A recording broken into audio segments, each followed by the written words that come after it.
Hi, everyone. This is Dr. Gayle Carson. Welcome to Living Regret Free, a program that shows you how to live a better and more joyful life. As an added bonus, I invite you to listen to an introduction to my Mindset Matters program, which ties into this so well. Go to www.sobmindset.com. It's free, and I know you will enjoy it. If you'd like to contact me personally, drop me a line at gaylecarson13@gmail.com or go to my website, www.spunkyoldbroad.com, and sign up for my weekly newsletter. My guest today is Art Costello. As an author and speaker and successful entrepreneur, Art offers wisdom as well as tangible tools for success that will help boost your confidence, you encourage your journey, and affirm you as you begin to enjoy the freer, more productive life you've always longed for. He currently lives in Austin, Texas with his wife, Beverly, and has 3 grown children, 5 grandchildren, and his background includes serving as a Marine in Vietnam, playing college and semi-professional baseball, and working as a talent scout in the entertainment industry. As a counselor at Mercy Mental Health in San Diego, he's worked with world-renowned play researcher, Dr. Stuart Brown. Well, welcome, Art, and there's just a whole bunch of questions right in that intro right there. How are you? I'm great. Thank you for having me on the show. Oh, you're welcome. You live in Austin, but you work as a counselor in San Diego. How does that work? No, I formerly worked as a counselor in San Diego. Okay. In my younger years. So you have something called expectation therapy. Exactly what is it, and where did you get the idea for it? It was actually formulated when I was 9 years old. I was abandoned and left to my own devices, had to figure out life on my own. So what I did to heal myself is I took a journey up on a mountain that was by the farm where we lived, and I laid on my back and I had a conversation with God and the universe about what was going to become of me. And I heard a voice that just said that, I just had to be faithful and keep doing things and doing the right things. So that was pretty much became how I moved through life. I began to believe it after many journeys up that hill. And it became so ingrained in me that through every life event that I've had, I've always had that thought in my head. Well, in 2006, I lost my wife of 38 years to ovarian cancer, and it devastated me. And feeling lost and abandoned and lonely again, one night I went out on the lawn of our ranch and laid on my back and had that conversation with God and the universe again, and heard the voice just say to me, I've given you all the tools, just use it. I got up and started writing, and it just flowed out of me like water. And out of that came the book Expectation Therapy. And it's basically how I've healed myself through Vietnam, the loss of my wife, and every major event in my life. I've always had the expectation that I would come out of it okay and better. And on that, I based a formula that I had learned in physics called the formula of expectation, which lets scientists determine what the outcome of an experiment would be. And I turned that into a protocol called expectation therapy, which is based on 3 simple ideas: identify it, clarify it, and solidify it with a written plan. And that's what I've used over the past years to help others heal. And it's proved very effective. We're doing a lot of research with it, and our expectations are what drives our everything. Everything we do is based on an expectation. I have to agree with you there. I mean, I do think we all set out with expectations in mind. They don't always get met, but we do set out with them. So what was the process in writing this like? It was it was really, how do I put it, cathartic in a way that I looked through everything that I had done and just let it flow out of me. It's almost like it was meant to be and predestined that I write the book. It just took me almost 60 years of living to really have the realization that it was going to happen that way. That's amazing. It's interesting because I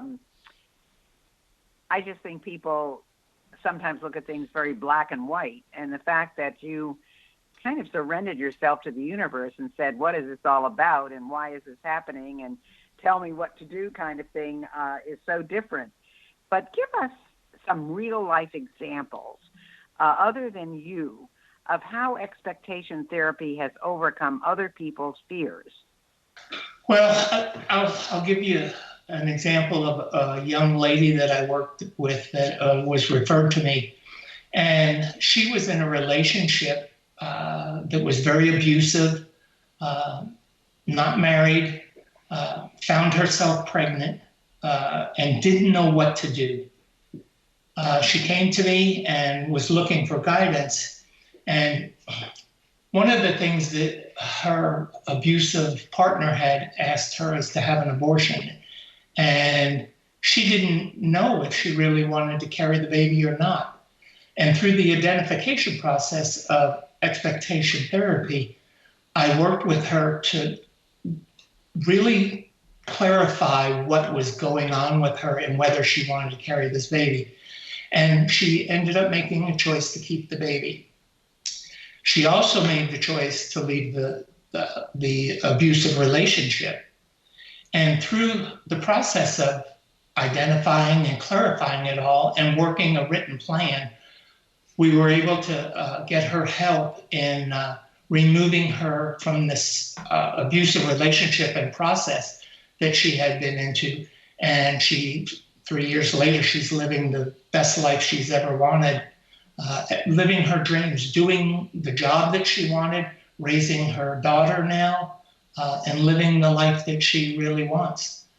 When we start identifying and really clarifying and then take a written plan and putting it into action and making it doable, things start to happen in a positive way in people's lives, and it changes them. So what kind of programs have you created for the public to learn about expectation therapy? I mean, I don't think most people would even search for something like that on the internet. So how does the public become aware of this? Well, I think mostly I work on referral, but I've written the book and I have a workbook that goes with it. I have an online course that goes with it. And it's just grown exponentially by word of mouth, really. That's very interesting because there's nothing better than word of mouth. I mean, that's the best thing that you can have. So can this fix anxiety in most people? I kind of get away from the term fix, but it will help. It will help reduce it. Because once the mind becomes clear on what it wants, and we take the steps to make it happen, life changes. It starts changing for the better, for the more positive. Our expectations are really looked through two lenses, either faith or fear. And faith always doesn't have to be about religion. Faith can be in yourself. Faith can be in a counselor. It can be in your parents. It can be in a teacher. I mean, faith comes in as many forms as fear does. And the idea is to be so certain about what you want and what your desires are that you start to really overcome those fears and they just diminish them. So yes, it really does help with that anxiety by creating a plan of action that people can follow, the steps to take to achieve what they want. Well, of course, that's really, really important. But in your practice, do you do anything other than expectation therapy, or is that all that you do? No, that's pretty much all that I do. I don't work in any other areas. I just pretty much work with how our expectations really. What it is managing our expectations, because you really, once you get a hold of the process and start working through it, it just makes such a big difference that people really. It becomes ingrained in who you are and your mindset. So it's the only thing I work with. So if people were to say, because, there are some people who always need to know whether, there are clinical trials or anything like that, what's the science behind it? There's really, the science behind it is the formula of expectation and how I've taken that formula in physics and applied it to a behavioral model, and the successes that I've had are really the science behind it. The results are what prove it and make it viable. So what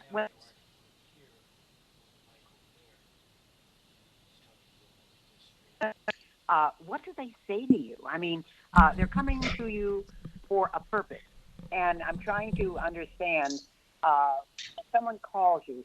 What do they say to you? How do they approach you? Are there commonalities in the people that you deal with, or do they all have different issues?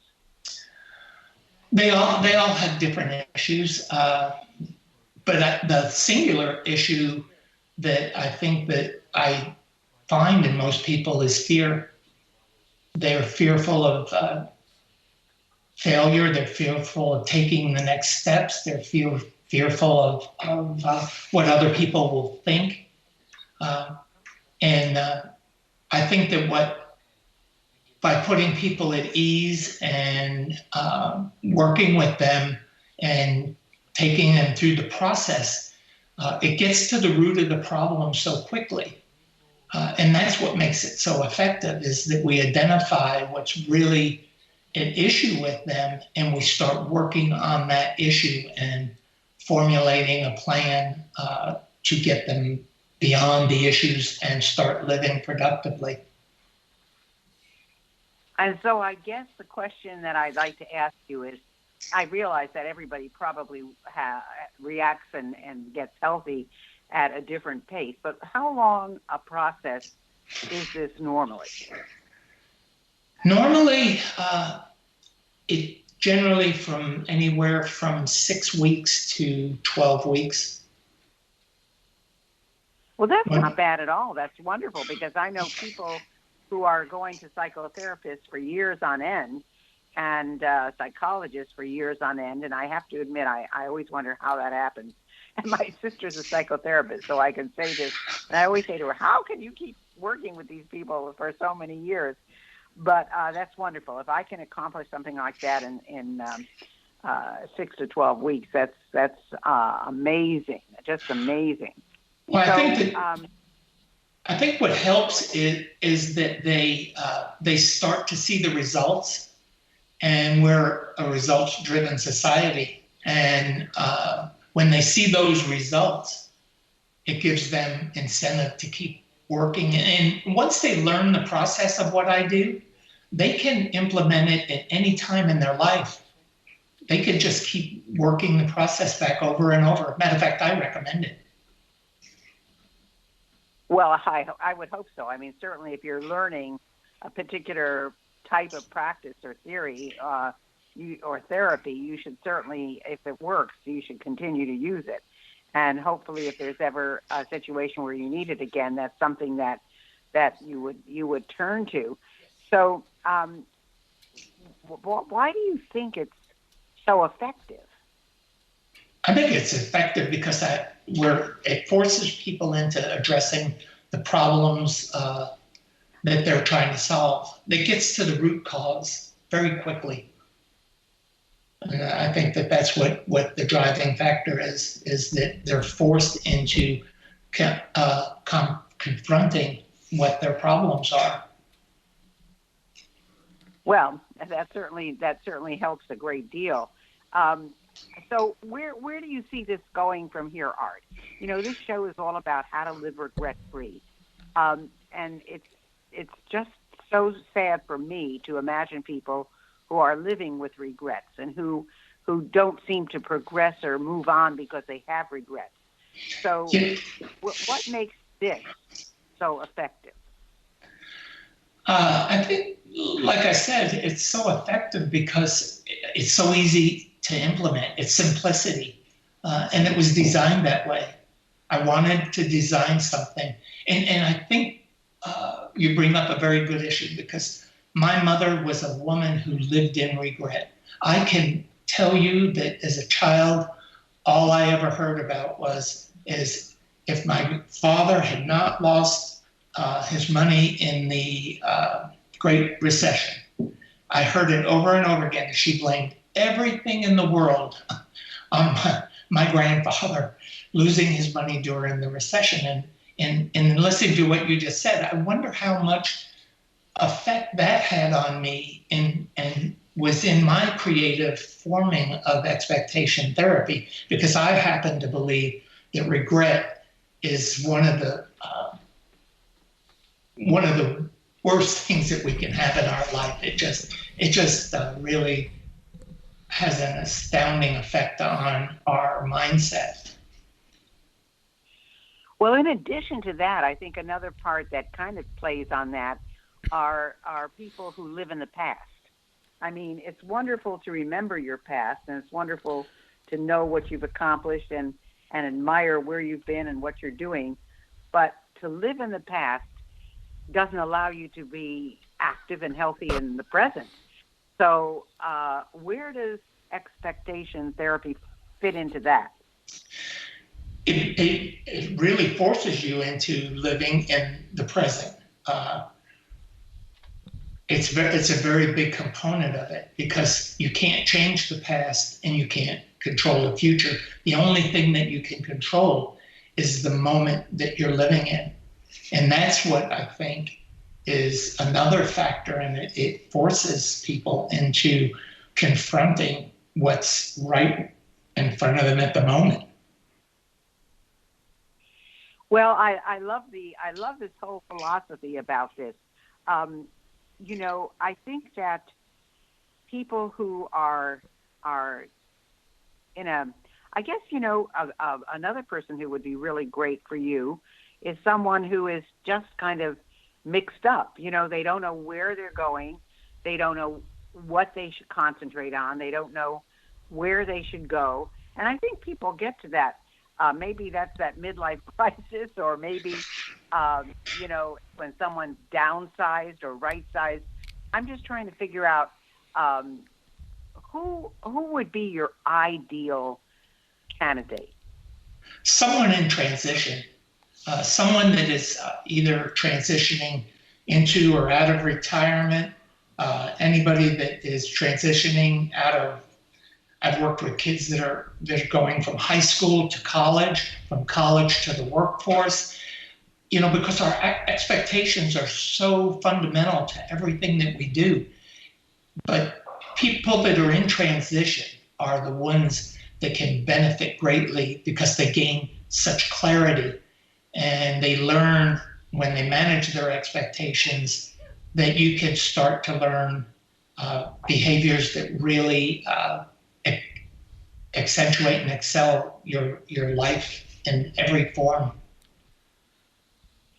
Well, I think that's a great definition for me and for the folks that are listening, because I cannot think of too many people who aren't going through some kind of transition at this point. I mean, there is so much going on in this world and so much change. And I think this morning I just read about another large Fortune 50 company laying off all these people. And some of these people have worked at companies for years and years and years, and all of a sudden they're faced with the fact that their income is stopping. They still have their expenses. They may have kids in college. There's so many things going on in people's lives that they just need something to hang on to. They need something to give them the tools to be able to make all of this work. So you're the perfect answer for that.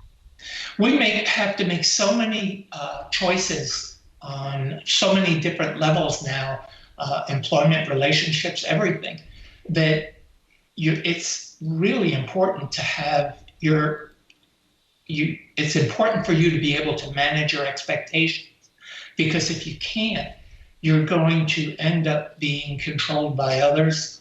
And of course, that's the worst thing, because you don't live your life, you're living somebody else's life. So it affects everything that we do and everything that is going on. And it's really important now because change is so rapid with the digital era. And, like you said, a company that's laying off thousands of people. I read it also this morning. And, things that we have been very ingrained in us are going to be disappearing over the next 20 years, I think. So where can our listeners learn about expectation therapy? My website is expectationtherapy.com, and everything can be found on there. My book, the workbook, the online course, how to get a hold of me. Everything is there. I'm very active on social media, on Facebook, Twitter, My Expectation on Twitter, and either Art Costello or Expectation Therapy. I'm actually on December 26th launching my podcast called Shower Epiphanies. So we're going to delve into the epiphanies that people have. Well, that's fascinating. What's the name of the podcast again? Shower Epiphanies. Shower Epiphanies. Wow, that's amazing. All right. My best thoughts come in the shower. What can I say? Yeah, I have that too, Art. I get great thoughts in the shower, but I also get great thoughts on airplanes for some reason. Yeah, I know. I do too. It's amazing how they come.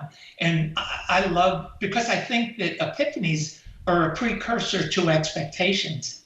The thing about epiphanies is that we don't have a place to write them down when we're in the shower, or you do when you're on the airplane. But most people, when they're in a shower and the water's cleansing them, it's very, very clearing of the mind. And I keep a chalkboard in my shower that I write down my notes about my epiphanies. And that's how I've always kept track of them. So that's amazing. Well, folks, if you want to get a hold of Art, if you want to learn about his expectation therapy, that's exactly where you go.